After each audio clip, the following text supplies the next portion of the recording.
Christy, thank you.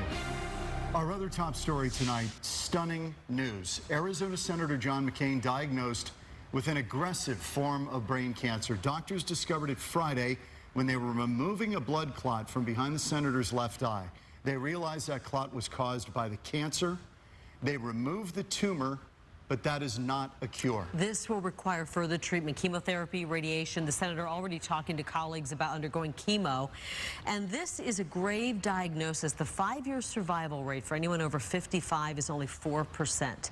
Senator McCain is 80 years old. The cancer is called a glioblastoma, which can dig deep into the brain. And Senator McCain is a fighter, obviously, surviving 5 years as a prisoner of war during Vietnam. He's battled bouts of skin cancer throughout the years.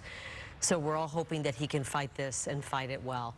Stefania Okoli spoke to a doctor at Barrow Neurological Institute about this aggressive form of cancer, and she joins us live. Steph.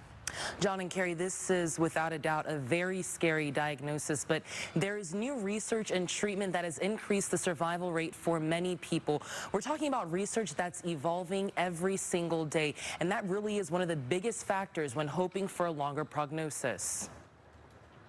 If there's one thing Senator John McCain has without a doubt in this new battle against glioblastoma, it's unwavered strength. He seems to be pretty tough, so that is definitely in his favor. But still, brain cancer, glioblastoma in particular, is considered a high-grade tumor. Dr. Peter Nakaji, a neurosurgeon of 14 years who has seen many cases of glioblastoma, says it's among the most aggressive. It has the ability to invade the brain. It's right up there. I mean, there are a handful of very bad tumors, and it's certainly one of those tumors. Symptoms of glioblastoma vary depending on where the tumor is in the brain. If it's in the part of the brain where vision is, or speech is, or moving on one side of the body, those are all very different.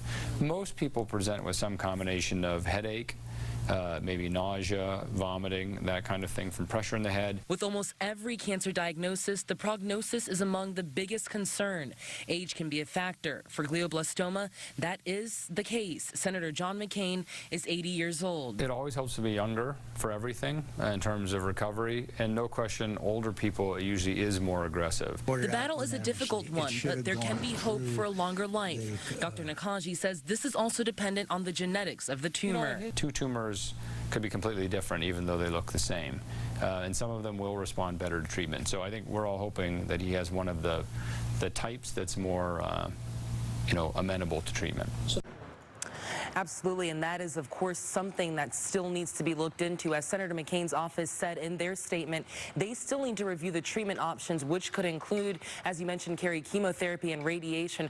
Coming up at 10, we go into the recurrence rate of glioblastoma, why experts say even with treatment, that rate can be high. That's coming up. For now, that is the latest. I'm Stefania Okoli, Fox 10 News. Thanks, Steph. We may have had a hint that something wasn't quite right with Senator McCain during James